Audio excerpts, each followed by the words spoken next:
네, 우리 찬양해 주신 것처럼 우리 교회에 다시 부흥의 불길이 일어나고 성령의 바람이 불어오고 하나님께 쓰시는 귀한 교회가 되기를 주의 이름으로 축복합니다. 사람이 살아가다 보면 절대 잊지 못하는 날이 하루 정도는 있습니다. 당신에게 언제를 가장 잊지 못합니까? 라고 물어보면 다양한 추억과 기억들이 담긴 날들을 이야기할 텐데요. 저한테 살면서 가장 잊지 못하는 날이 언제냐고 묻는다면 주저없이 2007년 10월 23일이라고 대답을 합니다. 그날은 다른 날이 아니라 제가 목사 안수를 받은 날입니다. 제가 그때 신학대학원 3학년이었는데 저는 군종 목사로 입대를 해야 됐기 때문에 목사 안수를 좀 빨리 받았습니다. 그래서 25살의 나이에 목사가 되었는데요. 그때 받았던 두려움과 설레임 또한 기쁨과 감격은 지금도 잊지를 못합니다. 그런데 아마 오늘 이후로 누가 저한테 살면서 가장 잊지 못하는 날이 언제냐고 묻는다면 2024년 4월 21일이라고 대답할 것 같습니다. 제가 지난 3월 31일 날 재직회에서 청빙이 결정됐다라고 하는 연락을 받고 거의 2주 동안 잠을 자지 못했습니다.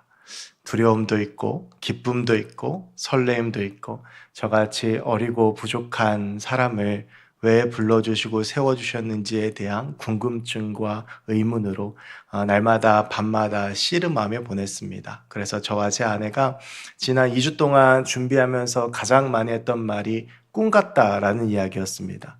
그리고 사실은 지금도 잘 실감은 나지 않습니다. 부족하고 연약함이 참 많습니다. 모자람이 많습니다. 그래서 우리 성도님들께서 참 많이 기도해 주셔야 합니다. 참 많이 기도해 주시고 또 응원해 주셔야 하나님께서 또 저를 성장시켜 나가시면서 우리 김해교회를 성장시켜 나가실 줄로 믿습니다. 그래서 사실 오늘 설교가요, 제가 목사가 돼서 16년을 살면서 가장 준비를 힘들게 했습니다. 어떤 설교를 준비해야 될지 원고를 썼다 지우기를 몇 번을 반복했고 어떤 말씀을 전해야 하나라고 하는 부담감도 매우 컸습니다. 특별히 오늘은 교회 창립 130주년입니다. 제가 1부 때도 말씀드렸지만 저는 대한민국 최초의 목사입니다. 130주년 기념일 날 부임을 하는 목사는 앞으로도 없었고 전에도 없었고 뒤에는 혹시 있을지 모르겠지만 지금까지는 거의 유일한 목사일 겁니다. 그래서 참 감사하는데, 그래서 기도하는 가운데 하나님께서 과연 어떠한 교회를 기뻐하시고 또 앞으로 김해교회를 어떻게 세우기를 원하실까라는 기도 제목 가운데에서 말씀을 묵상하며 오늘 말씀을 함께 좀 나누어 보려고 합니다. 구약 성경에는 교회라는 말이 등장하지 않습니다. 구약 성경은 성전 신앙입니다. 이 성전이라고 하는 곳은요, 선택받은 사람들만 들어갈 수 있었습니다. 일반 사람들은 그 성전의 뜰까지만 출입을 할 수 있었고 하나님의 임재를 경험하는 성소에는 제사장만이 들어갈 수 있었습니다.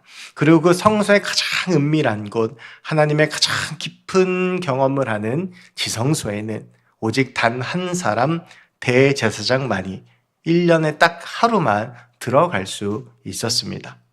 그런데 예수님께서 십자가에 달리실 때에 그 일반 사람들이 들어가는 곳과 제사장들이 들어가는 곳을 구분지었던 성소의 휘장이 위에서부터 아래로 찢어지게 됩니다.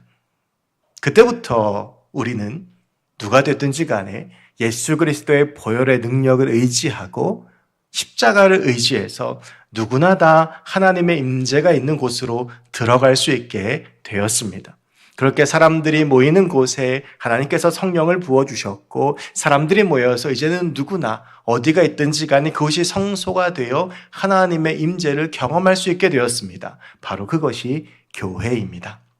사도행전 2장은 그러한 모습을 잘 보여주는데요.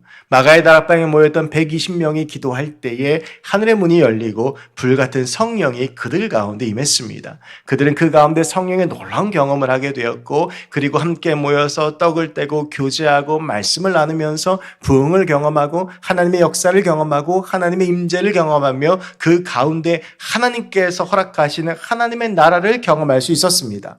바로 그것이 교회의 시작인데 우리가 흔히 초대교회라고 부르는 예루살렘 교회입니다.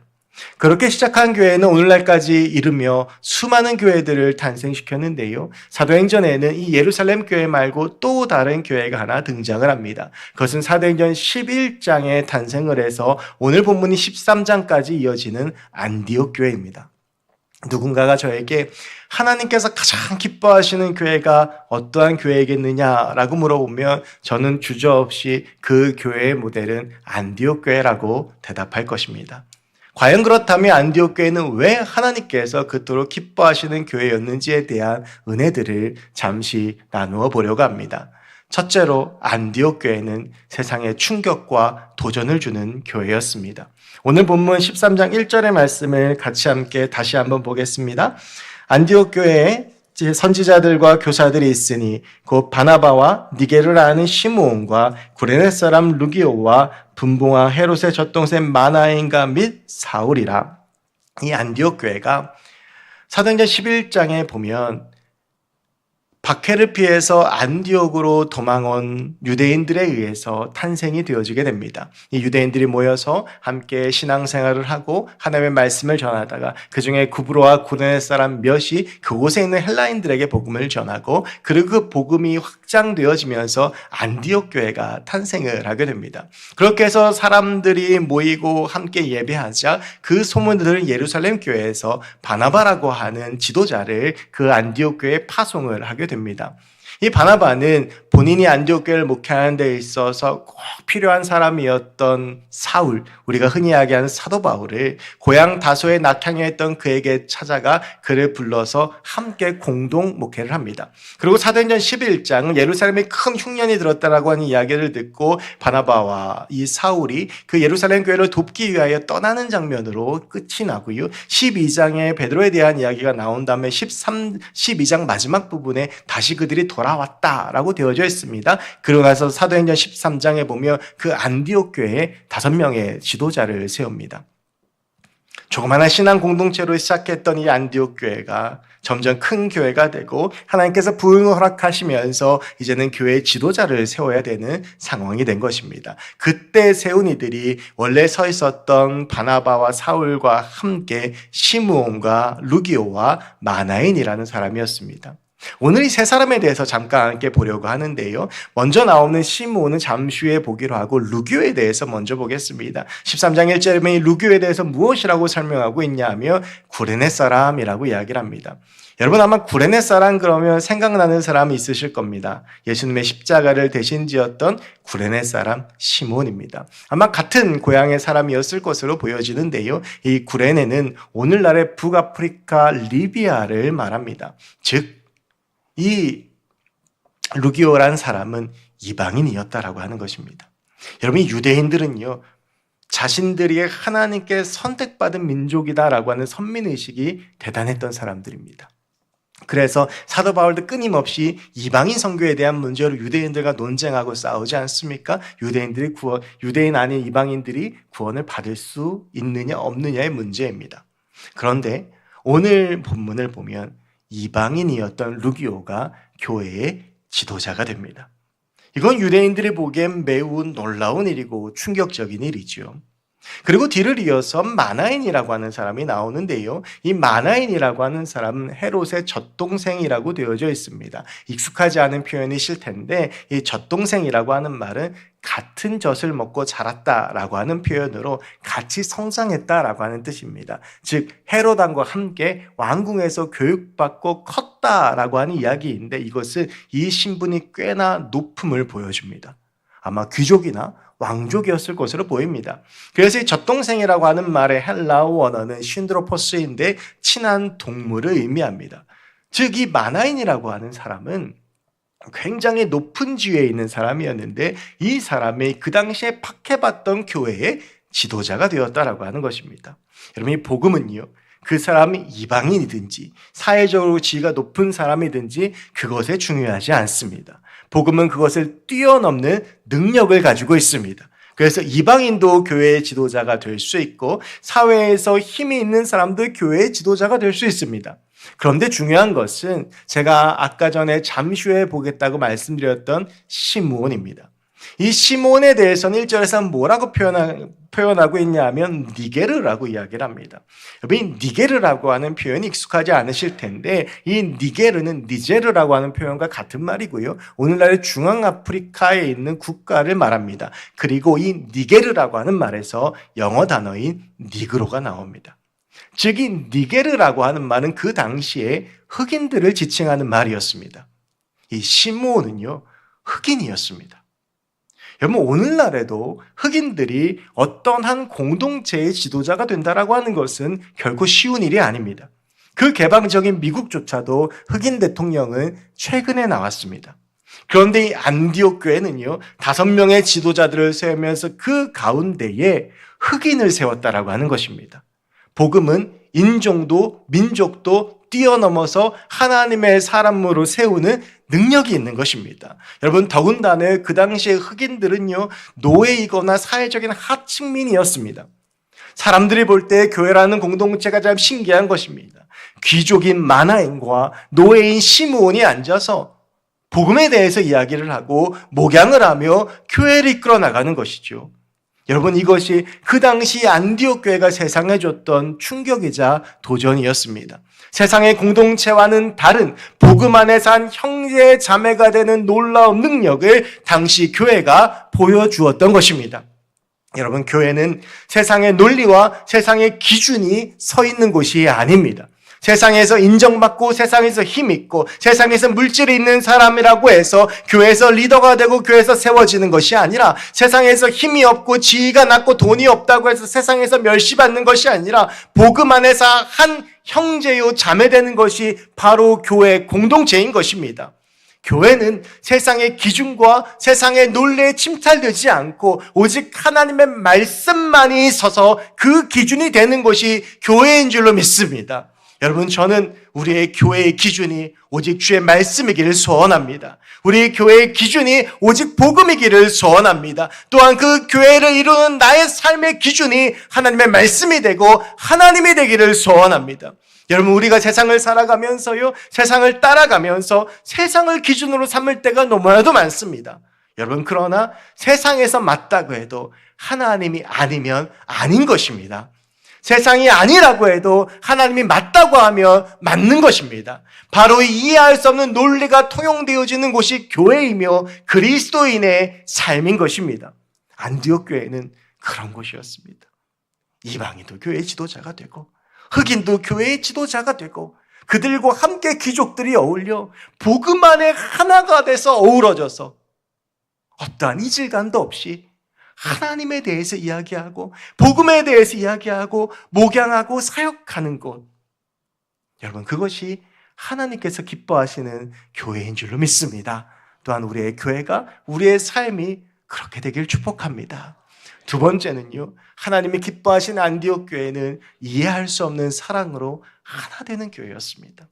여러분, 1절의 말씀을 제가 다시 한번 읽어보겠습니다. 안디옥 교회에 선지자들과 교사들이 있으니 곧 바나바와 니게르라는 시므온과 구레네 사람 루기오와 분봉왕 헤롯의 젖동생 마너아인가 및 사울이라. 여러분, 이 말씀을 쭉 읽어가시다가 눈이 머무는 이름이 하나 있어야 하는데 바로 그것이 사울입니다. 왜 그런지는 이 안디옥 교회 탄생에 대해서 좀 살펴보며 알 수가 있는데요. 아까 말씀드렸지만 안디옥 교회는 사도행전 11장, 그중에서 특별히 19절부터 26절까지의 말씀에 나와 있습니다. 여러분, 19절 말씀에 안디옥 교회가 탄생하는 배경이 이렇게 되어져 있습니다. 그때 스데반의 일로 일어난 환란으로 말미암아 흩어진 자들이 베니게와 구브로 안디옥까지 이르러 유대인에게만 말씀을 전하는데, 그중에 구브로와 구레네 몇 사람이 안디옥에 이르러 헬라인에게도 말하여 주 예수를 전파하니 주의 손이 그들과 함께 하시며 수많은 사람이 믿고 주께 돌아오더라.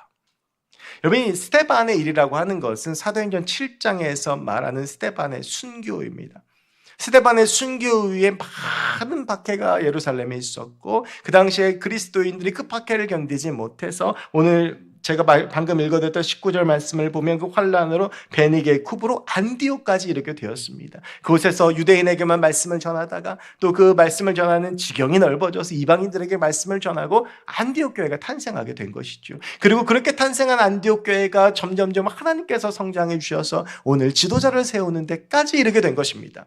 여러분, 그런데 여기서 중요한 것이 하나 있습니다. 사도행전 8장 1절의 말씀입니다. 스데반이 죽임을 당한 후에 이어지는 진술인데요. 사울은 그가 죽임당함을 마땅히 여기더라. 그날에 예루살렘에 있는 교회에 큰 박해가 있어 사도 외에는 다 유대와 사마리아 모든 땅으로 흩어지니라. 여러분, 이 스데반의 일로 인하여 도망한 사람들, 그 박해를 이기지 못하고 안디옥에 한 사람들이 안디옥 교회를 이루었습니다. 여러분, 근데 이 스데반의 일의 중심에 있었던 사람이 누구냐 하면 사울입니다. 그리고 이 스데반의 죽음 이후로 가장 박해하는 데 앞장섰던 사람이 사울입니다. 이 사울의 열심은 특심에서 다메섹에 예수 믿는 사람이 많다라고 하는 이야기를 듣고 그 사람들을 박해하고 죽이기 위해서 다메섹으로 갔던 사람이 사울입니다. 그 가운데 예수 그리스도를 만나고 변화되어지게 됩니다. 여러분, 이 안디옥 교회 사람들에게 사울은 어떠한 존재였을까요? 박해의 중심에 있던 사람, 나를 고향에서 떠나게 한 사람. 어쩌면 이 안디옥 교회 교인들 중에는 사울에게 가족을 잃었거나 삶의 터전과 평생을 일궈온 사업장을 잃었던 사람도 있었을 것입니다. 그런데 오늘 이 안디옥 교회가 그 사울을 지도자로 인정하고 세우게 됩니다. 여러분, 엄청난 아이러니지 않습니까? 그런데 이것이 복음의 역설이자 복음의 능력입니다. 예수님께서 복음서에서 수많은 기적을 베푸시고 수많은 말씀을 전하시고 많은 기도를 하셨는데요, 저는 그 가운데에서 가장 기억에 남고 제 마음에 새겨지는 예수님의 기도는 예수님께서 십자가에 달리셔서 했던 기도입니다. 십자가에 달리셔서 자신을 조롱하고 자신을 못 박았고 창으로 찔른 이들을 향해서 우리 주님께서 이렇게 기도하시지요. 주여, 저들의 죄를 용서하여 주시옵소서. 저들이 하는 일을 알지 못하나이다. 예수님은 그들을 미워하지 않으셨습니다. 나를 죽인 사람들인데, 나를 여기까지 몰고 온 사람들인데, 나를 조롱하고 욕하는 사람들인데, 예수님께서는 그들을 향하여 저주하거나 원망하거나 욕하지 아니하시고 그들을 위해서 기도하셨습니다. 여러분, 이것이 복음의 본질입니다. 복음은 용서할 수 없는 존재를 사랑하는 것입니다. 용서할 수 없는 우리를 사랑하신 하나님의 그 사랑이 복음인 것처럼 우리가 복음을 가지고 사는 사람들이라면 용서할 수 없는 존재, 사랑받을 수 없는 사랑을 사랑하는 것이 그리스도인의 삶이자 교회인 줄로 믿습니다. 사도행전 11장에 보면 안디옥 교회가 최초로 그리스도인이라고 불립니다. 왜 예수 닮은 사람, 왜 예수 믿는 사람이라고 불렸냐 하면 그 당시에 전염병이 온 지역을 덮었을 때 모든 사람들은 다 도망가고 전염병자들을 버렸지만 그들과 함께 울면서 그들을 치료하고 또한 그들이 죽음의 장사를 치러줬던 것이 안디옥 교회 교인들이었습니다. 당시에는 딸을 낳으면 길거리에 버렸습니다. 그래서 길에 고아들이 가득했는데요, 그 고아들을 데려다가 키우고 양육한 것이 안디옥 교회 사람들이었습니다. 당시의 세상에서 사랑받을 수 없는 존재라고 여겼던 이들을 사랑했던 것이 안디옥 교회였고, 그랬기 때문에 안디옥 교회는 그리스도인이라고 불림받으며 부흥할 수 있었던 것입니다. 여러분, 그리고 안디옥 교회는 그 사랑으로 철천지 원수와도 같았던 사울까지 품습니다. 여러분, 그런데 이것이 결코 쉬운 일은 아니었던 것처럼 보입니다. 왜냐하면 헬라 문화는요, 중요한 것이 먼저 옵니다. 사람 이름을 얘기할 때나 어떤 목록들을 정리할 때 중요한 것이 먼저 오는 것이 헬라의 문화입니다. 그래서 13장 1절의 말씀을 보면 바나바가 제일 먼저 나오지요. 여러분, 근데 아까 전에 말씀드렸지만 이 바나바의 최초의 지도자로 세워졌던 것이 바나바와 사울입니다.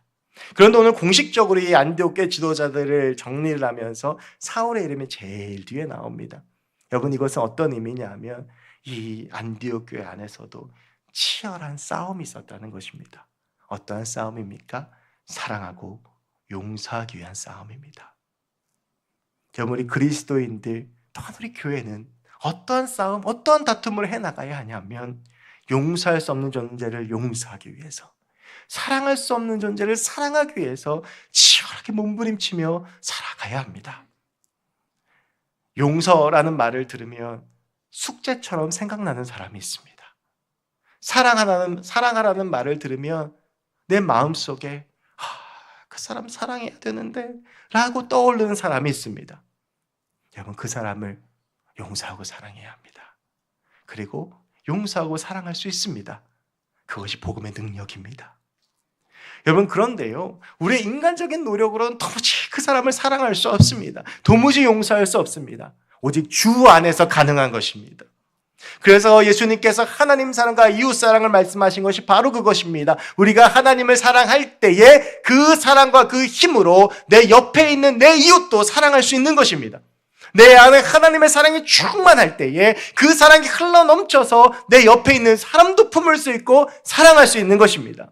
여러분, 더 하나님을 사랑하기 위해서 몸부림치십시오. 더 하나님을 사랑하기 위해서 애쓰십시오. 그리고 그 사랑을 가지고 내 이웃을 품으십시오. 우리 그리스도인에게는 용서하지 못할 사람은 아무도 없습니다. 내가 하는 것이 아니라 주의 능력과 주의 사랑으로 하는 것이기 때문입니다.